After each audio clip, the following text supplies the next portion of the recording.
Saya Sarbedi Purba, lahir 13 Agustus 1939 dan umur saya sudah 85 tahun dan pekerjaan saya adalah dokter, spesialis kandungan, spesialis obstetri ginekologi.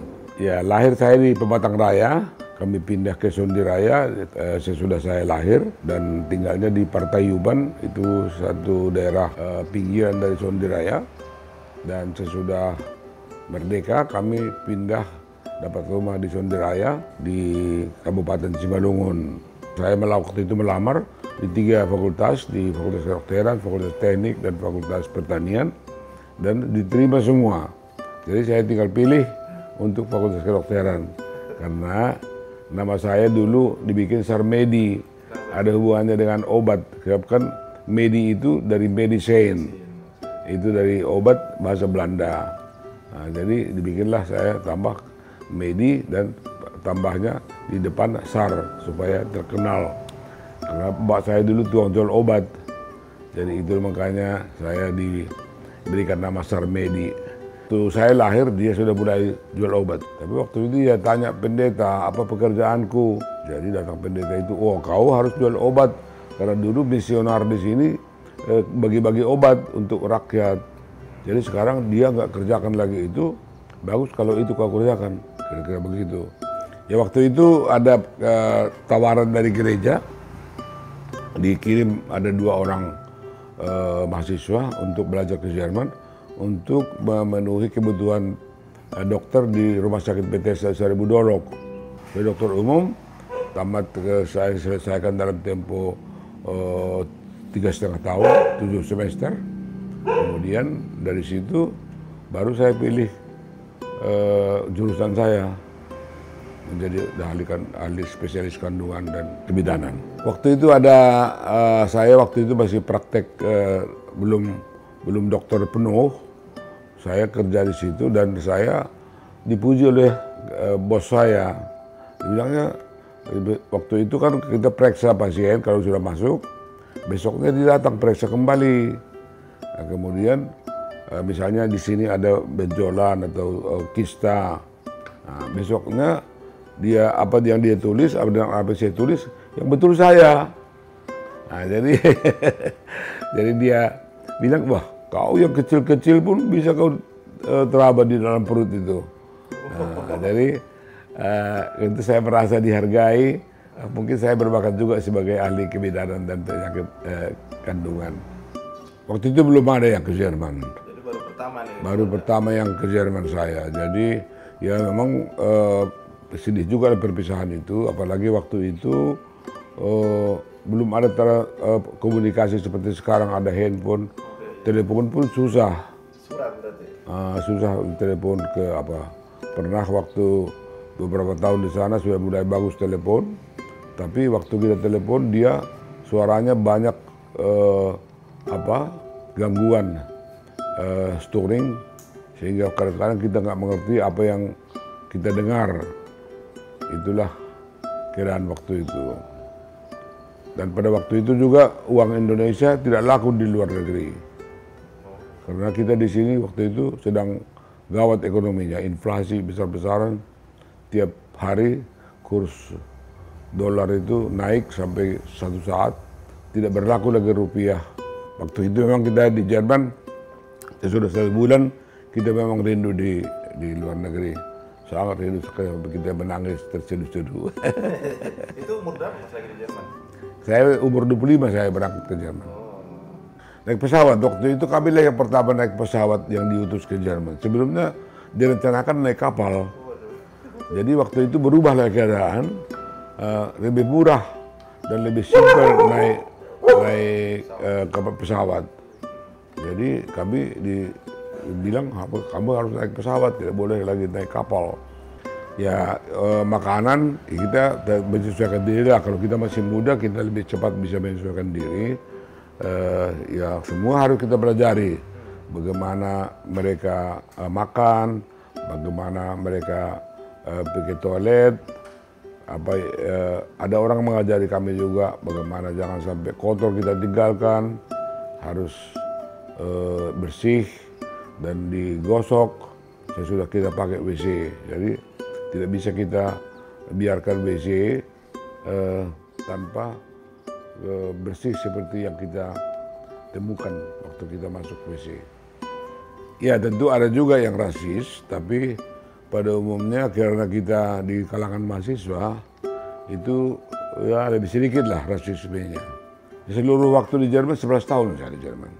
Tahun-tahun terakhir saya di sana, kebetulan kami ketemu di rumah sakit di mana dia dulu bekerja.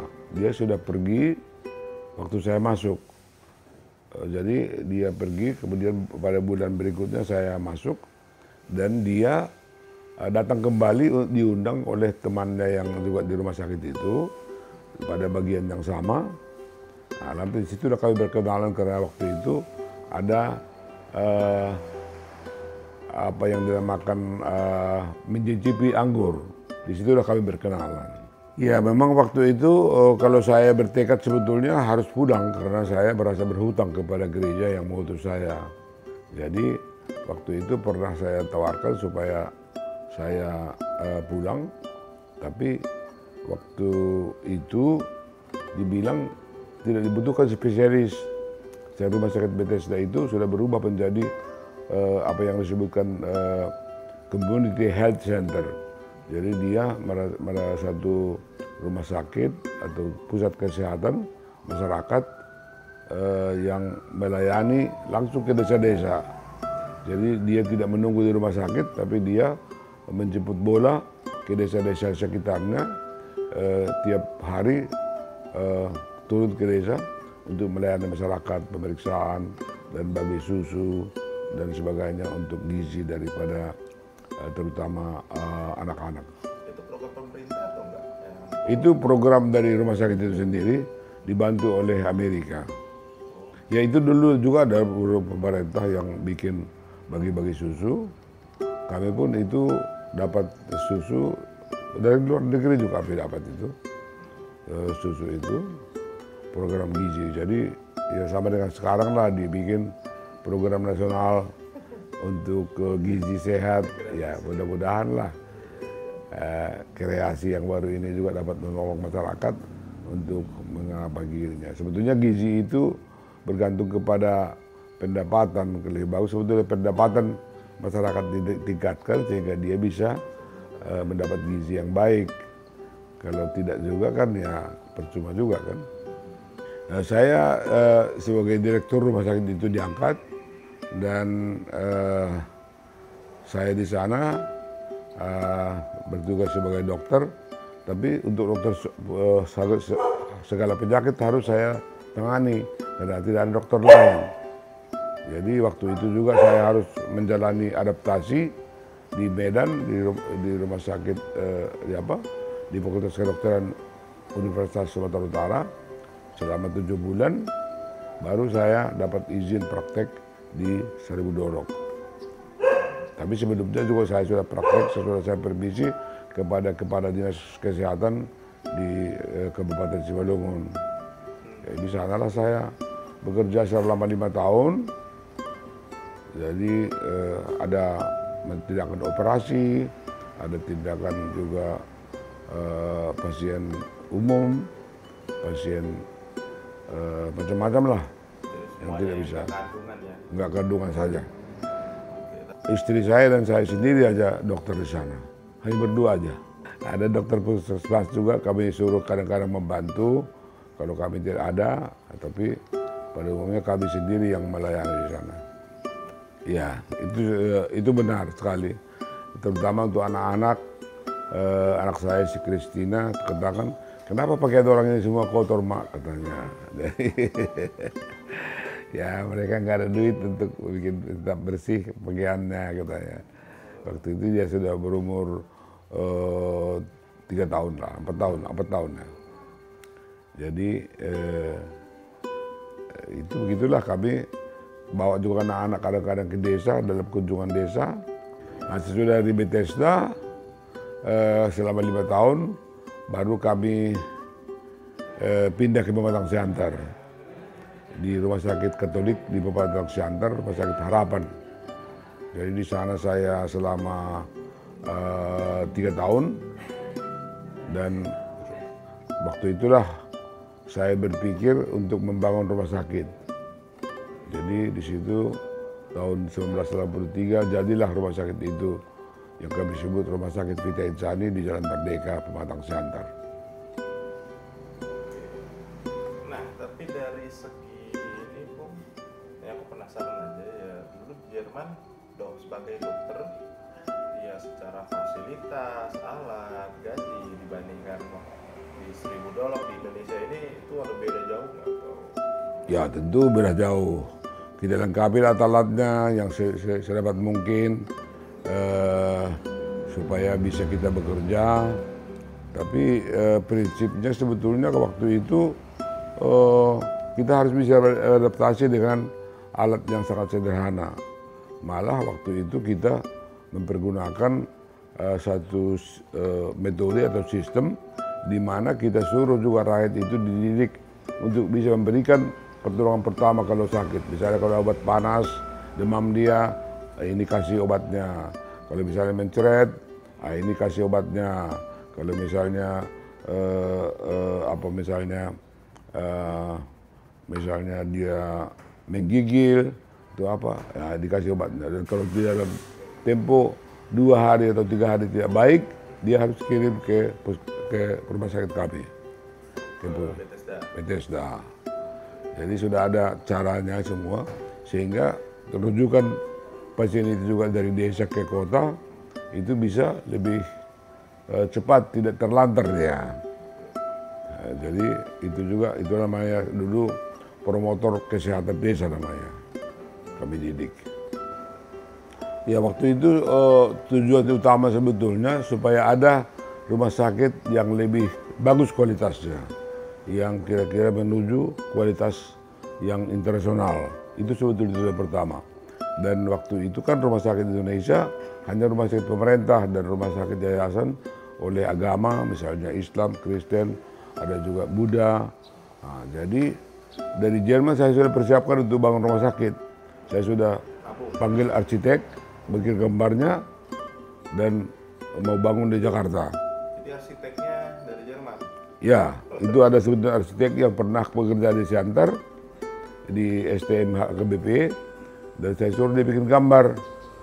Nah, saya panggil juga kawan-kawan untuk bisa kerjasama. Nah, gambar itu saya bawa ke Jakarta tahun 1975 waktu saya pulang, dan di situ kawan-kawan sangat tertarik sekali dengan ide itu. Waktu itu juga kawan yang di Jakarta memperkenalkan saya dengan Ibu Indeli Adam Malik, dan dari Ibu Indeli Adam Malik juga tertarik untuk membangun rumah sakit. Jadi bawalah saya ke beberapa lokasi di Jakarta dan di Bekasi untuk sebagai kemungkinan bangun rumah sakit.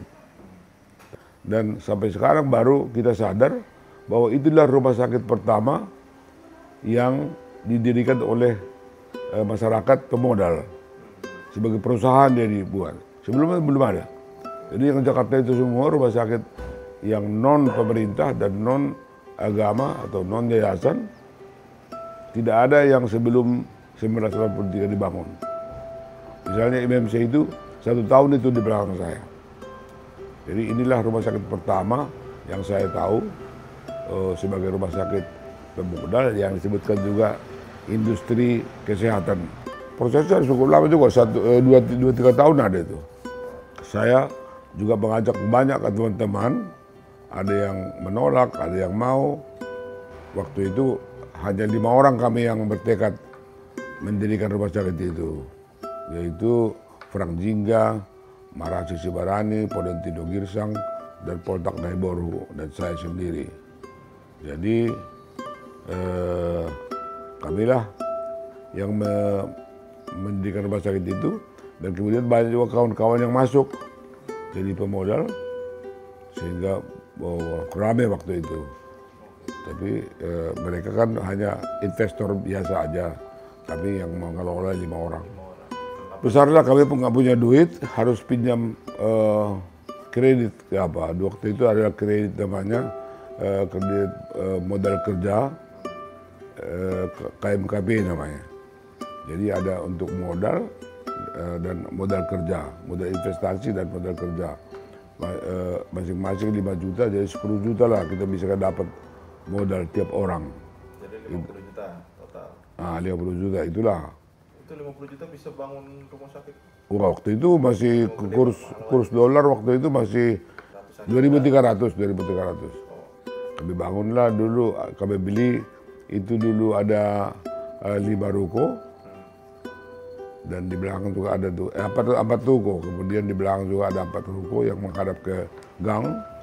Itulah kami sambung menjadi rumah sakit dengan kapasitas 50 tempat tidur. Ya itu harus kita bangun lah, artinya ada persyaratan masing-masing dokter spesialis, apa alat yang dibuat, ya secara bertahap kita tambah lah. Tapi peralatan dasar untuk tiap operasi kan sudah ada. Untuk penyakit dalam mungkin nggak begitu banyak alatnya yang perlu dibutuhkan. Tapi misalnya alat radiologi, kita beli ronsen dan sebagainya, itu pelan-pelan. Mahal. Ya. Itu kan mahal-mahal. Itulah, jadi kita juga dapat kredit bank. Oh, jadi di luar yang 50, Ya. itu 50 juta Ya. tadi ada ngutang lagi. Ngutang lagi secara perusahaan. Oh, oke. Jadi 2 macam lah itu. Sehingga kita bisa membeli alat-alat, untuk membeli gedung itu pun harus kita cicil ke bank juga itu. Dan waktu itu kan di Siantar belum banyak dokter spesialis. Misalnya saya dokter spesialis kedua sebagai spesialis kandungan dan kebidan. Jadi bedah juga begitu, mungkin ada 2 orang selain Valentino, ada Dr. Manik misalnya. Dr. Ronsen satu-satunya yang kami punya itu yang juga bekerja di rumah sakit umum daerah. Jadi semua serba baru lah. Belakangan ya tambah dokter, tambah alat semua. Dan gedungnya pun bertambah. Dulu hanya 1 gedung, jadi waktu itu dibangun gedung kedua, kemudian bangun gedung ketiga, sekarang sudah 3 gedung itu rumah sakit. Ya keluarga mendukung, abang-abang saya semua mendukung. Waktu peresmian juga datang mereka, waktu itu Mansen masih hidup, abang saya Saridin juga masih hidup, dan semuanya mendukung.